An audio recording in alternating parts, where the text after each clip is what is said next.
दुनिया इस वक्त एक ऐसे खतरे का सामना कर रही है जिसका असर हर किसी पर पड़ना तो तय है।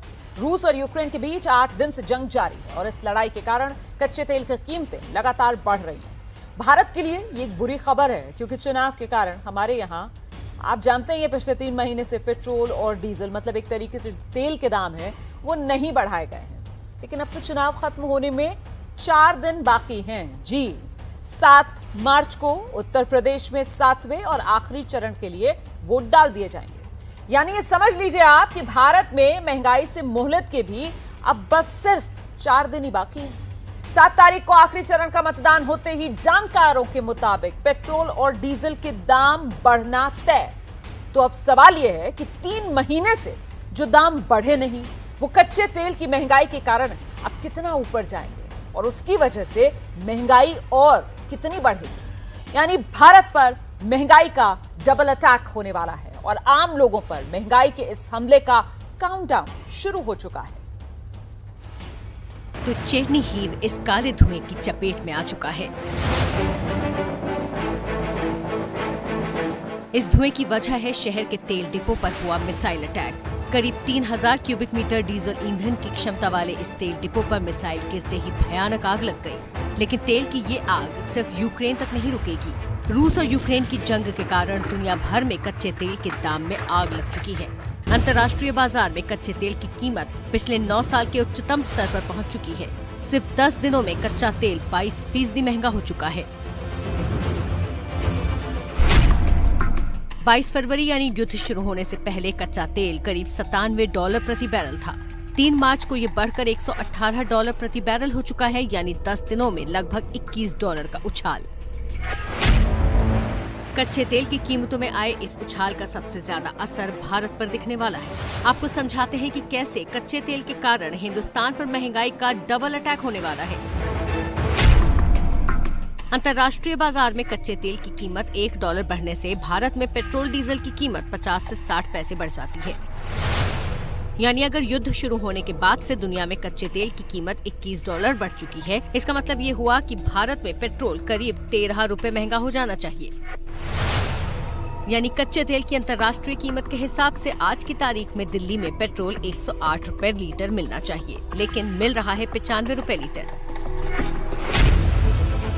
ऐसा इसीलिए क्योंकि भारत के 5 राज्यों के अभी विधानसभा चुनाव चल रहे हैं। जनता महंगाई का शोर न मचाए और वोट पर उसका असर न पड़े, इसलिए पिछले 3 महीनों से भारत में पेट्रोल डीजल की महंगाई का मीटर रुका हुआ है। लेकिन अब तैयार हो जाइए, 7 तारीख को आखिरी चरण का मतदान है और उसके पूरे होने के साथ ही पेट्रोल डीजल के दाम पर लगा ब्रेक हटा लिया जाएगा। फिर भारत पर होगा महंगाई का डबल अटैक। एक तो इतने दिनों से दाम न बढ़ने की वसूली और दूसरा यूक्रेन में चल रहे युद्ध का असर। इसे ऐसे समझिए, दिसंबर में जब से पेट्रोल डीजल के दाम बढ़ने बंद हुए उस वक्त कच्चे तेल की कीमत करीब $83 प्रति बैरल थी। अब युद्ध के कारण ये $118 प्रति बैरल पर पहुंच गई है, यानी $35 का उछाल। और अगर $1 से 50-60 पैसे बढ़ते हैं तो कच्चा तेल $35 महंगा होने का मतलब है कि भारत में पेट्रोल डीजल के दाम 21 रुपए तक बढ़ सकते हैं। जिसका मतलब ये हुआ कि दिल्ली में पेट्रोल 95 रुपए से बढ़कर 116 रुपए लीटर तक जा सकता है। हिंदुस्तान में पेट्रोल डीजल के दाम बढ़ेंगे और महंगाई यानी इन्फ्लेशन इंडिया में काफी बढ़ सकती है। जब इन्फ्लेशन इंडिया में बढ़ेगी तो बढ़ती हुई इन्फ्लेशन के कारण जीडीपी ग्रोथ कम होगी। जीडीपी ग्रोथ कम होगी तो इसका मतलब है नौकरियां कम होंगी, अनएम्प्लॉयमेंट बढ़ेगी।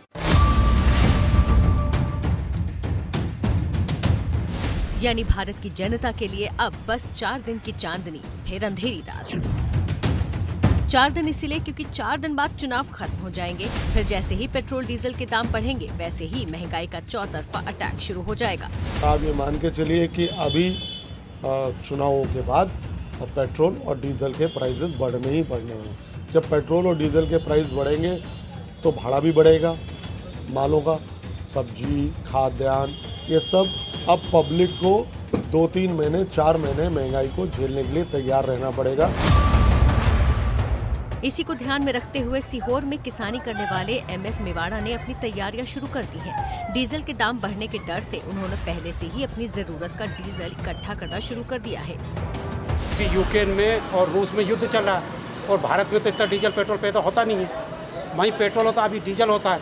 अब ये हमारी गेहूँ चने की फसल कटने वाली, अगर ऐसे युद्ध चलता रहा और वहाँ टैंक में आग लगा दी पेट्रोल डीजल के यूक्रेन में, तो रेट बढ़ेगा तो असर हम पे पड़ेगा। तो क्यों नहीं अपन अपना स्टॉक करके रख ले। अभी गेहूँ चने की फसलें काटेंगे हम, ट्रैक्टर हमारी हार्वेस्टर कहाँ से चलाएंगे हम। चुनावी राज्य उत्तर प्रदेश में भी महंगाई बढ़ने की आशंका का असर दिखने लगा है। बाराबंकी के मंजीठा गांव के किसान शेषनाथ की सरसों की फसल तैयार है। उनका कहना है कि खाद और कीटनाशक की महंगाई की मार वो पहले से ही झेल रहे हैं। अब डीजल के दाम बढ़ने का डर सता रहा है। डीजल भी महंगा है भैया, खाद भी महंगी है, इसलिए तो महंगा तो सब चीज़ है भैया। डीजल, खाद, बीज, कीटनाशक मिला के लगभग 7,000 रुपये लागत आई। तो एक तरफ चुनाव के बाद पेट्रोल डीजल के दाम बढ़ने के कारण होने वाली महंगाई और दूसरी तरफ रूस यूक्रेन में चल रही जंग के कारण बढ़ रही महंगाई आम आदमी की कमर तोड़ने वाली है। बरेली में व्यापारियों का कहना है कि महंगाई पर महायुद्ध का असर तो अभी से ही दिखने लगा है। रिफाइंड लगभग सर पिछले 15 दिनों में 400 रुपये टीन बढ़ चुका है और अभी उम्मीद यही जताई जा रही है कि अगर ये युद्ध ऐसे ही चलता रहा तो कम से कम 300-400 रुपये और बढ़ सकता है। रिफाइंड की बात करूं तो पिछले 15 से 20 दिन में अप्रोक्सीमेटली जो पैकेट 140 रुपये का 1 लीटर का था, आज वही पैकेट 165 रुपीस पर लीटर है। खाने का तेल भारत में पहले से ही महंगा चल रहा है। अब रूस यूक्रेन की लड़ाई के कारण रिफाइंड ऑयल के दाम और तेजी से बढ़ रहे हैं। इसकी एक वजह यह है कि यूक्रेन दुनिया भर में सनफ्लावर ऑयल का सबसे बड़ा उत्पादक और निर्यातक है। युद्ध शुरू होने के बाद से निर्यात रुक गया है और इसका असर हर शहर में दिखना शुरू हो गया है। युद्ध भले ही यूक्रेन और रशिया के बीच में चल रहा हो, लेकिन इसका सीधा असर भारतीय बाजारों में देखने को मिल रहा है। बीते कुछ दिनों की बात करें तो खाद्य तेलों के दामों में बढ़ोतरी दर्ज की गई है। अगर खास तौर पे सूरजमुखी के तेलों के दामों में बात करें तो 15 से 20 रुपये प्रति लीटर कीमतों में उछाल आया। ऐसा इसलिए क्योंकि हम बड़े पैमाने पे यूक्रेन और रशिया से सूरजमुखी का तेल आयात करते हैं। सनफ्लावर और पाम ऑयल जो बाहर से इंपोर्ट हो रहा है, मेन वो ग्राउंडनट ऑयल तो हमारे यहाँ के ही है, तो उसमें कुछ इतना ज़्यादा नहीं बढ़ रहा है। लेकिन जो बाहर के रेट, बाहर से जो इंपोर्ट हो रहा है ऑयल, वो रेट सबसे ज़्यादा है। सनफ्लावर ऑयल अभी समझो अभी 2,500 रुपये का डब्बा है और 3,000 साढ़े 3,000 रुपया हो जाएगा। तो ग्राउंडनट ऑयल जो 2,500 में मिलेगा तो पहले वो ले लेंगे ना। खाने पीने के सामान की महंगाई आम लोगों के घर का बजट पहले से ही बिगाड़ रही है। तेल सब्जियों के अलावा दूध भी महंगा हो चुका है। अमूल ने 1 लीटर दूध के दाम 2 रुपए बढ़ा दिए हैं। कमर्शियल LPG सिलेंडर यानी रेस्टोरेंट और होटलों में इस्तेमाल होने वाली गैस के दाम भी 105 रुपए बढ़ चुके हैं। अब रूस यूक्रेन के युद्ध के कारण रसोई गैस और CNG, PNG के दाम बढ़ना भी तय माना जा रहा है। जी, तो सिर्फ 4 दिन की चांदनी बची हुई है। तैयारी तो इसके खिलाफ कोई हो नहीं सकती है, फिर भी मन बना लीजिए कि महंगाई की मार पड़ना तय है। 4 दिन की चांदनी बाकी है। अच्छा, रूस यूक्रेन के युद्ध के कारण एक तरफ तेल के दाम में आग लगी हुई है और दूसरी तरफ सोना लोगों की पहुंच से बाहर हो रहा है। युद्ध शुरू होने के बाद से सोने की कीमतें 10% तक बढ़ चुकी हैं। आशंका यह है कि सोना अभी और महंगा होगा। सोने की चमक पर युद्ध का असर साफ दिख रहा है। गहनों की दुकानों पर पहुंचने वाले खरीदारों की संख्या घट गई है। जिनके घर में शादी है वो भी सोच समझकर सोना खरीद रहे हैं। शादी के लिए हम खरीदने के लिए आए हैं। अभी सोने का भाव बहुत बढ़ गया है यूक्रेन और रशिया के वार के बाद। तो अभी क्या करें, कुछ समझ में नहीं आ रहा है। अभी 48,000 का भाव था और अभी 53-54,000 का भाव हो गया है। रूस और यूक्रेन के बीच तनाव बढ़ने के साथ ही सोने की कीमतें बढ़ना शुरू हो गई थी। मुंबई ज्वेलर्स एसोसिएशन के अध्यक्ष कुमार जैन के मुताबिक 1 हफ्ते पहले वो 48,000 रुपए तोला के हिसाब सोना बेच रहे थे और उसी सोने की कीमत 53,000 रुपए तक पहुंच चुकी है।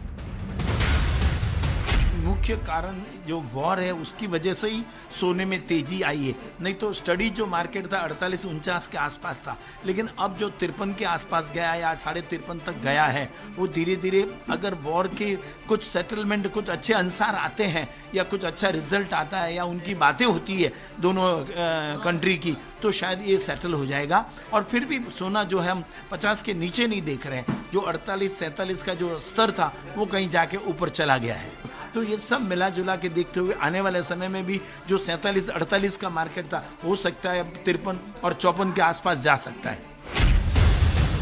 आने वाले दिनों में गुड़ी पाड़वा और अक्षय तृतीया जैसे त्योहार हैं। भारत में ऐसे वक्त में लोग सोने की खरीदारी करते हैं। अब दाम बढ़ने की आशंका से कुछ लोगों ने पहले ही खरीदारी शुरू कर दी है।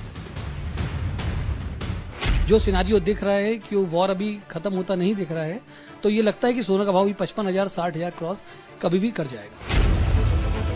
जानकारों का मानना है कि युद्ध के कारण दुनिया भर में आर्थिक संकट की आशंका और गिरते शेयर बाजार के बीच सोना सुरक्षित निवेश समझा जाता है। इसीलिए सोने के दाम में इस वक्त ये उछाल देखा जा रहा है। घंटी बचाओ में आगे बढ़े उससे पहले एक बड़ी खबर जान लीजिए आप। यूक्रेन की राजधानी कीव में एक बार फिर से जोरदार धमाका हुआ है। रिहायशी इलाका है कीव का, वहीं पर यह हमला हुआ है जिसके बाद इमारत में आग लग गई है।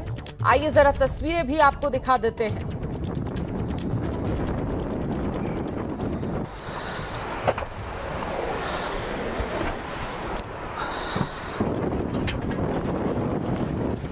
ये कीव से तस्वीरें आप देख रहे हैं। यूक्रेन की राजधानी कीव। अभी कुछ देर पहले यहां पर एक जबरदस्त हमला हुआ है जिसके बाद आप देख रहे हैं ये रिहायशी इलाका जहां पर बिल्डिंग में से आग की लपटें निकलती हुई। जाहिर सी बात है अगर कोई इस वक्त यहां रहा होगा तो इस चपेट में आकर उसका बचना मुश्किल नजर आता है। फिलहाल सिर्फ आग की लपटें और धुएं का गुबार। ये कीव की तस्वीरें आप देख रहे हैं।